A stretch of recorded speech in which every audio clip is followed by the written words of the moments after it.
Bonsoir et bienvenue dans cette nouvelle édition de l'Info Soirée. Nous sommes le lundi 10 août, voici les titres. 10 membres de l'équipage du Wakashio ont quitté leur centre de quarantaine, nous les avons rencontrés ce lundi. Pendant ce temps, les opérations de pompage se poursuivent grâce en partie à l'aide d'un pétrolier qui se trouve dans nos eaux territoriales. Il ne reste qu'environ 2000 tonnes à pomper hors du navire. La France apporte son aide à Maurice et fait parvenir un maximum de matériel et de l'expertise de La Réunion. Il souhaite faire venir 20 tonnes de cheveux depuis la France jusqu'à Maurice pour une ONG mauricienne, MRU 2025. Les coiffeurs et cette organisation réclament l'aide du gouvernement pour faire venir cet approvisionnement de cheveux au pays. Vous entendrez sa vice-présidente dans un instant. Et puis culture, hommage ce soir au père du Ségué à travers la publication d'un livre sur Kaya par la Creole Speaking Union. Nous vous montrons ce soir en exclusivité les images des membres d'équipage du navire Wakashio. Ces marins, au nombre de 10, sont actuellement logés dans un hôtel de la capitale. 5 d'entre eux ont été interrogés par les autorités maritimes, de même que par le CCID ce matin. Ces interrogatoires se poursuivront une nouvelle fois demain. Le capitaine du Wakashio est lui toujours dans un centre de quarantaine à Bellemare, de même que 10 autres membres de l'équipage. Les directives de leurs hommes de loi étaient claires, pas de déclaration à la presse vu que l'enquête est toujours en cours. Cela s'est passé lors d'un debrief cet après-midi. 4 marins ont été interrogés par les autorités maritimes ce matin et l'un d'entre eux a lui été interrogé par le CCID. Des 20 marins, 10 sont logés dans un hôtel de la capitale, alors que le capitaine et 9 membres sont eux toujours dans un centre de quarantaine à Bellemare. Et les nationalités des membres d'équipage sont comme suite 3 Indiens, 1 Sri Lankais et 16 Philippins. Et si les directives des avocats à leurs clients étaient claires pour ne pas parler à la presse car l'enquête suit son cours, par contre, nous avons pu les approcher pour leur demander si leurs droits sont respectés depuis qu'ils sont en Maurice. No problem for There's us. no difficulties with the authorities. No, or no not problem. doing- They treat us here good. No Yeah, problem. good treatment, good things they are looking at you. Same the one my cell phone. Those one escorted me. Is the one helping me that my cell phone also. Are you able to talk to family and so on? Yes, we got to because free Wi-Fi here. Yeah, everything they are respecting your rights. No problem here. People here treat us very good. Eating, No problem. everything. No. We can. No problem here about eating. No public meeting. No problem. Yeah. Very But good. treatment is good here. They are respecting everything. Yes, sir. Not doing difficulties with you and so on. And about how you came here, they are not asking you. No, For no. now, the inquiry is not still. The captain is okay. Oh, I can ask because captain is they are different. They are in still quarantine. Quarantine, not coming now. He's okay, but he's okay. It's okay. It's okay. Plus de 500 tonnes d'huile lourde ont été pompées des cuves du Wakashio aujourd'hui, selon Pravin Jugnut, lors de la conférence de presse du comité de crise sur le naufrage et la fuite de fuel. Un peu moins de 2000 tonnes restent à être pompées et le vraquier, lui, continue de se fissurer et il pourrait se briser à n'importe quel moment. Le Premier ministre affirme que des traces de carburant ont été notées aux alentours de l'île aux Margini. Par ailleurs, 395 tonnes ont été prélevées de l'eau du lagon cette fois. Pravin Jugnut a précisé que le stockage n'est plus un problème désormais. La compagnie Taylor Smith a fourni un réservoir d'une capacité de 5000 tonnes. À l'air qui nous peut faire nos réunions, donc il reste hier encore 500 métriques tonnes de l'huile depuis dans le bateau. Donc si nous faisons le compte, à peu près, je vous rappelle, c'est à peu près 3800 métriques tonnes. Et là, ce jour, nous reste 1959, à peu près 2000 donc, métriques tonnes. Nous, donc, il y a une base qui s'appelle Élise, qui finit remplie. Il finit donc sorti là. Et il y a une autre base qui s'est besoin rentrer, malgré qui, quand même, la mer tient un petit peu, la bague tient un peu fort. Il réussit à rentrer, s'appelle Tresta. Donc là, peut continuer pompe de l'huile pour stock dans Tresta. En attendant, nous finissons faire les autres démarches pour gagner une autre base, donc qui peut nous donner instruction là pour sa base là, qui appartenait à une compagnie privée, une base qui s'appelle Gulf Star, qui est actuellement pour lui. Donc, faire le nécessaire pour ça, nous gagner sa base là aussi, pour les déjà sortir pour lui. Il arrive, donc il prend beaucoup de temps pour arriver jusqu'à ici, mais pour justement pas perdre le temps, donc nous peut dire faire des marches pour les cas commencent se tracer à partir d'aujourd'hui même et demain matin, les finis arrivent ici. Nous avons aussi consolidation de sa salvage team là. Et d'ailleurs, il y a un nouveau team leader qui est aussi présent. Il donne un compte rendu. Et ce compte rendu qu'il a donné quand il examine le bateau, on peut dire situation bien grave. Parce que nous avons justement une photo qui manière le bateau là peut continuer fissurer. Ça veut dire gros fissure le bateau qui peut continuer et quoi il est clair qui pour arriver à un moment que le bateau là pour casser. Seulement évidemment nous tout envie connaît qui quand à peu près mais c'est difficile pour dire d'après un expert mais situation peut aggraver les conditions bateau là. Entre-temps, le premier conseiller de l'ambassade de France à Maurice, Jean Loest, a animé une conférence de presse ce matin. Il était assisté par le chargé de mission de la région Réunion, Grégory Martin. Jean Loest devait communiquer les détails entourant les équipements arrivés de l'île de la Réunion récemment. Ils serviront principalement à enlever et séparer les particules de fioul de l'eau. Il y a également la présence d'experts français qui auront pour tâche de conseiller au mieux les autorités locales par rapport à l'utilisation de ces appareils sur le terrain. Et lors de cette conférence de presse, Jean Loest a expliqué que la priorité est d'enlever le fioul du lagon. Une deuxième phase, comprenant la réhabilitation de la faune et de la flore, est envisagée. Toutefois, ce sera au gouvernement mauricien de prendre cette décision.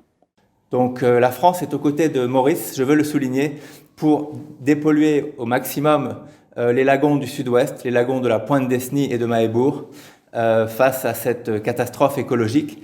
Ce travail prendra du temps, ça n'est pas l'œuvre d'une seule journée, comme nous l'avons déjà évoqué. Après le nettoyage des nappes d'hydrocarbures, il y aura aussi le nettoyage des nappes qui sont arrivées au bord de mer, sur les rochers, sur le sable, et puis il y aura la réhabilitation, la restauration de la faune et de la flore. C'est ce qui prendra le plus de temps, ça prendra peut-être quelques années. Nous sommes devant un travail de long terme que Maurice et la France réalisent la main dans la main, et je suis sûr que d'autres partenaires se joindront aux autorités mauriciennes qui assurent évidemment le pilotage de ces opérations, la France venant en conseil et en apport de matériel, mais c'est évidemment le Premier ministre et le gouvernement mauricien qui pilote la totalité de ces opérations. Le but, c'est bien d'avoir l'équipement, c'est très important, mais ensuite, c'est surtout la coordination.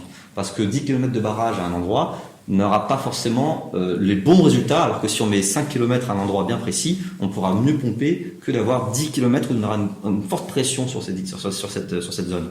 Donc, il y a surtout c'est la coordination. Donc, en tout cas, la France et la Réunion est capable d'apporter une certaine réponse, mais encore une fois, ça dépend des autorités mauriciennes. Vous impliquez dans le pompage aussi du fioul? Alors, pour le moment, tout ce qui se passe sur le bateau, c'est la salvage team qui est en charge. Donc, nous sommes concentrés sur la demande des autorités mauriciennes à la lutte anti-pollution dans le lagon et sur la terre. Et je pense que c'est bien parce qu'il faut définir qui fait quoi et à quel moment et quel endroit. La salvage team est en charge justement de s'occuper du navire. Ce que je peux vous préciser, c'est que nous avons un hélicoptère, de Corail Hélicoptère, qui a la capacité de lever 1 tonne et qui fait quasiment 40 rotations par jour. Et ça, pourquoi c'est important, c'est parce que pour le moment, lorsque la mer n'est pas bonne, on ne pouvait pas pomper dans les cuves. Donc, bien sûr, c'est une goutte d'eau dans l'océan, mais le fait d'avoir 40 fois 1000 litres qui n'ont pas de chance de tomber dans le lagon. Et Corail d'ailleurs est prêt à mettre à disposition un second hélicoptère en fonction de la demande d'assurance ou du représentant du bateau. Voilà. Et au niveau international, l'activiste suédoise Greta Thunberg a confirmé la réception d'un appel de détresse de la branche mauricienne de Fridays for Future. Elle a publié des photos de la traînée de fioul dans le lagon sur sa page Instagram et sur son compte Twitter. Nous nous retrouvons après ces courtes pages de pub.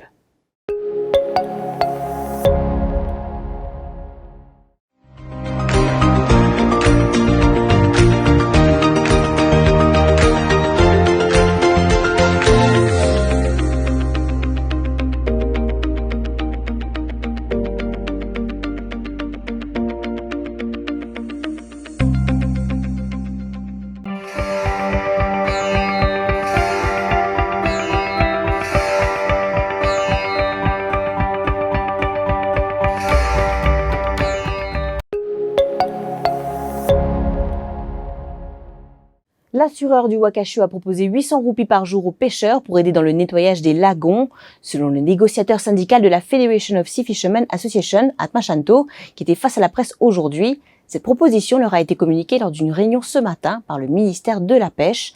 458 pêcheurs sont concernés. Toutefois, la fédération n'a pas encore arrêté de décision sur cette proposition et elle affirme par ailleurs que rien n'a été communiqué sur le montant de la compensation pour les semaines où les pêcheurs n'ont pu travailler, soit depuis que le Wakashio s'est échoué contre les récifs à Pointe-Desny. Atmashanto était face à la presse à la mi-journée. Il annonce une marche pacifique dans les rues de Maïbourg ce dimanche. Il propose un PCR pour aller faire un travail de nettoyage dans la mer et il pas bien sûr de nous les autres bonnes conditions. Parce qu'avant qu'il y ait une PCR, il prend une décision pour y être capable et accepter 800 roupies, puis après qu'il y ait les autres décisions, les autres bonnes conditions qui sont assez. Il n'est pas capable de répondre nous. Et aussi la compensation qu'il peut payer entre le wreckage et jusqu'à aujourd'hui. Et ça aussi, il n'est pas capable de répondre nous, le gouvernement, quel est le montant qu'il peut payer à un camarade PCR. Et aussi la question qui n'est pas capable de faire des affaires piecemeal, parce que nous connaissons très bien, aujourd'hui, les PCR peut vivre dans une situation très très difficile. Et je famille aussi. Et nous insistons qu'il y ait un comité sur pied pour que nous capables, bien sûr, continuer à get une solution à un problème des pêcheurs en général. Et le ministre, il tombe d'accord que chaque lundi, nous besoin à partir de 10h30 pour get un problème, d'autres problèmes des pêcheurs, comment plan de retraite et la misère de ban pêcheurs, problème de ban pêcheurs. Nous vous le disions un peu plus tôt, un regroupement de coiffeurs français a réussi à récolter 20 tonnes de cheveux pour les faire acheminer vers Maurice, ainsi que des collants pouvant servir à confectionner des boudins flottants pour absorber le fioul. Seul problème reste le moyen de faire venir ce matériel de Brignoles en France jusqu'à Maurice, vers l'ONG concernée. Il s'agit de la MOU 2025. Sa vice-présidente, Nirvana Varma, réclame l'aide du gouvernement mauricien pour accélérer le processus. Il y a un grand besoin de pouvoir faire des booms pour pouvoir arrêter la propagation donc de l'huile dans le wagon. Et nous, en tant que ONG aussi qui s'appelle MRU 25, on a eu contact au fait avec les Coiffeurs Justes, qui est une association qui font le recyclage de cheveux en France. Et eux, ils sont disposés à nous donner 20 tonnes de cheveux avec les collants. Mais bien sûr, il faudra qu'on achemine tout cela du sud de la France et qu'on fasse ramener à l'île Maurice au plus vite possible. Donc, on est en train de faire un appel aussi à tout le monde qui peut nous aider pour acheminer tout ça ici le plus vite possible, et aussi on est en train de déposer une lettre demain au PMO's Office pour que le gouvernement puisse faciliter tout ça et faire ramener tout ça à Maurice. 5000 bénévoles inscrits auprès de l'ONG Éco-Sud pour la campagne de nettoyage des lagons du Sud-Est. Ces derniers ont décidé de ne pas prendre d'action individuelle comme réclamé par les autorités. Sébastien Sauvage de l'ONG Éco-Sud affirme que plusieurs équipes seront déployées à travers l'île pour la fabrique de boudins. Et pour le nettoyage des plages, il affirme qu'un protocole est en phase d'élaboration pour les bénévoles sur le terrain afin de les protéger des effets néfastes de l'hydrocarbure. Pour le moment, on a plus de 5000 personnes qui se sont inscrites et on est en train de travailler activement pour mettre en place tout le process de logistique pour arriver à organiser le déploiement de ces gens-là sur nos côtes sur le long terme. On a compris avec les experts du plan Polmac qu'on a rencontré hier, dans une rencontre avec les autorités, qu'il faut vraiment pouvoir se préparer à faire face à une action sur le long terme. Le nettoyage, ça va pas être quelque chose qui se passe rapidement. Pour le moment, on est dans une phase de pompage, de mise en place des boudins. On a mis en place avec les autorités, donc les experts, le gouvernement et la société civile, un daily meeting où on plane l'action du prochain jour. 2 hommes arrêtés cet après-midi par la CID de la Western Division. Ils sont accusés d'avoir utilisé une arme à feu au Morne ce lundi. Les suspects en compagnie de 2 autres personnes ont tiré sur un véhicule de police. Ils s'étaient rendus dans une chasse pour du braconnage. Lorsque la police est arrivée, les 4 hommes ont pris la fuite à bord d'une voiture et ils ont tiré avec une arme à feu sur le véhicule de police. Bilan, un policier blessé lors de l'arrestation de 2 des suspects. Quant aux autres, ils sont activement recherchés par la CID de la Western Division. Parlons de culture maintenant. Il aurait eu 60 ans s'il était encore parmi nous aujourd'hui. Un hommage est rendu ce soir au père et roi du Ségé, Joseph Réginald Topis, plus connu comme Kaya. La Creole Speaking Union lance aujourd'hui un livre qui lui est dédié au théâtre Serge Constantin. Pour rappel, cet artiste est mort en détention le 21 février 1999 des suites d'une fracture du crâne. La mort de Kaya avait entraîné un soulèvement violent de protestation dans le pays en raison des circonstances qui ont mené à sa mort. Ce soir, son fils se produit sur scène pour marquer cette commémoration. Ce qui nous amène à la fin de cette édition de l'Info Soirée. Merci de l'avoir suivi. Bonne soirée. L'info en continu sur le www.defimedia.info.